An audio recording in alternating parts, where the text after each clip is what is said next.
21 رمضان المبارک کی شام ڈھلی تو حضرت علی المرتضیٰ شیر خدا رخصت ہوئے۔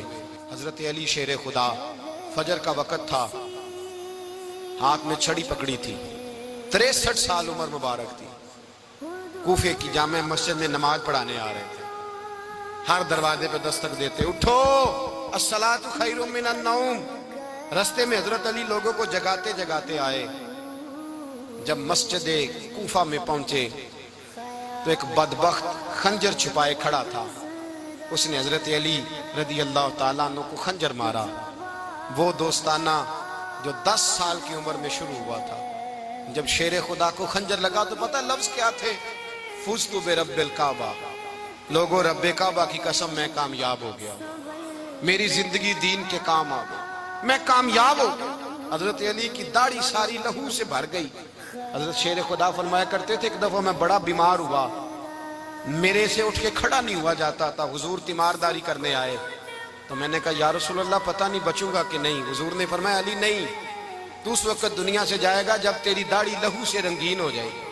شیر خدا کہتے ہیں جب زخم لگا تو میں نے نیچے جھکا کر دیکھا تو داڑھی لہو سے بھری ہوئی ہے، میں نے کہا بس وہی کامیاب ہو گیا۔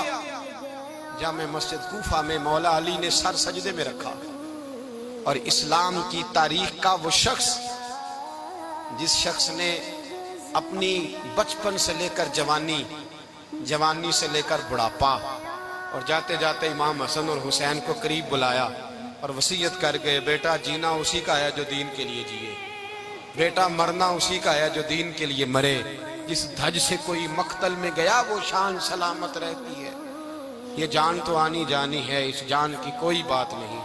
حضرت شیر خدا کرم اللہ تعالی وجہ الکریم خاتم الخلفاء تھے، ان پر خلافت اسلامیہ ختم ہوئی۔ حضرت علی رضی اللہ تعالیٰ عنہ جس دن وصال ہوا، آپ کے بیٹے کہتے ہیں اس رات مولا علی نے خزانے کا مال سارا ایک رات پہلے تقسیم کیا، اور پھر جس جگہ مال خزانہ ہوتا تھا وہاں 2 نفل پڑھ کے کہا اے اللہ میں نے تیرے بندوں کی امانت تیرے بندوں تک پہنچا دی ہے۔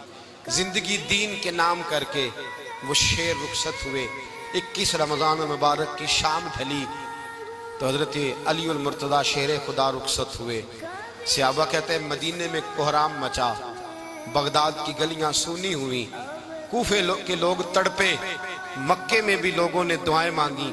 وہ سورج اس انداز میں دنیا سے گیا کہ اس کی روشنی قیامت تک باقی رہے گی، اس کا اجالا قیامت تک چمکتا رہے گا۔ حضرت علی کا نام آج خودداری کی علامت ہے، حضرت علی کا نام ایمان کی علامت ہے۔ مولا علی کے نام کا نعرہ لگتا ہے تو سینوں میں خون دوڑتا ہے، طاقتیں بیدار ہوتی ہیں، روحیں بیدار ہوتی ہیں۔ حضرت علی کثرت سے نماز پڑھتے، کثرت سے روزے رکھتے، کثرت سے عبادت کرتے۔ حج تو اتنا محبوب تھا، ہر سال حج کرنے جاتے، ہر سال حج کرتے۔ حضرت مولا علی شیر خدا رضی اللہ تعالیٰ عنہ کا عالم یہ تھا کہ باوجود غربت کے، باوجود غریبی کے، گھر میں کوئی شے، اور یہ جان بوجھ کے غربت اختیار کی تھی ورنہ تو مالک تھے کون ہے، باوجود فقر اختیاری کے حضرت علی رضی اللہ تعالیٰ عنہ کے دروازے سے خالی کوئی نہیں جاتا تھا۔ ایک سائل مسجد میں مانگنے آ گیا، مسجد میں مانگنے آ گیا تو حضرت علی نماز پڑھ رہے تھے۔ ایک طرف حال یہ ہے کہ حضرت علی کو تیر لگ گیا، ایک جنگ میں 2-3 تیر لگ گئے تو حکیم کہنے لگے حضرت آپ کو درخت کے ساتھ باندھیں گے پھر تیر نکالیں گے ورنہ تو آپ بڑا تڑپیں گے۔ حضرت علی فرمانے لگے ضرورت ہی کوئی نہیں، جب میں نماز کی نیت باندھوں تو نکال لینا، مجھے پتہ بھی نہیں چلے گا۔ ایک طرف حال یہ ہے، ایک طرف، اور دوسری جانب کیا حال ہے؟ ایک مانگنے والا فقیر مدینے آیا تو صحابہ اپنی اپنی نمازیں پڑھ رہے تھے، حضرت علی بھی نماز میں تھے، نماز میں ہی رب کے بندوں کا خیال آ گیا۔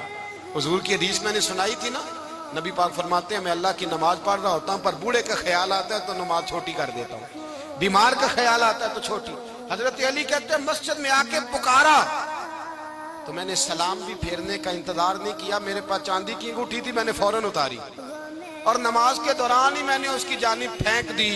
فرماتے ہیں اس سائل نے جا کے حضور کو بتایا حضور آج میں مسجد میں گیا ہوں، سب نماز پڑھ رہے تھے، کچھ ملا نہیں۔ حضور نے فرمایا وہاں علی نہیں تھے؟ حضور تھے۔ فرمایا میرے کچھ ملا؟ کہا حضور اس نے تو نماز پڑھتے پڑھتے بھی سخاوت کر دی، نماز پڑھتے پڑھتے بھی سخاوت کر دی۔ مالا والے سخی نہیں ہوندے، کون؟ پیسے والے سخی میں نہیں دیا کھا میاں صاحب کہہ رہے ہیں مالاں والے سخی نہیں ہوندے تے سخیاں مال نہیں ہوندا ایتھے اوتھے دعا جہان نہیں سخی کنگال نہیں ہوندا نبی پاک نے فرمایا جس کی جیب میں پیسے ہیں وہ سخی نہیں ہوتا جس کا دل بڑا ہے وہ سخی ہوتا ہے حضرت علی شیر خدا گھر میں 3 دن کھانا نہیں پکتا پر جو آتا ہے وہ جھولی بھر کے لے کے جاتا ہے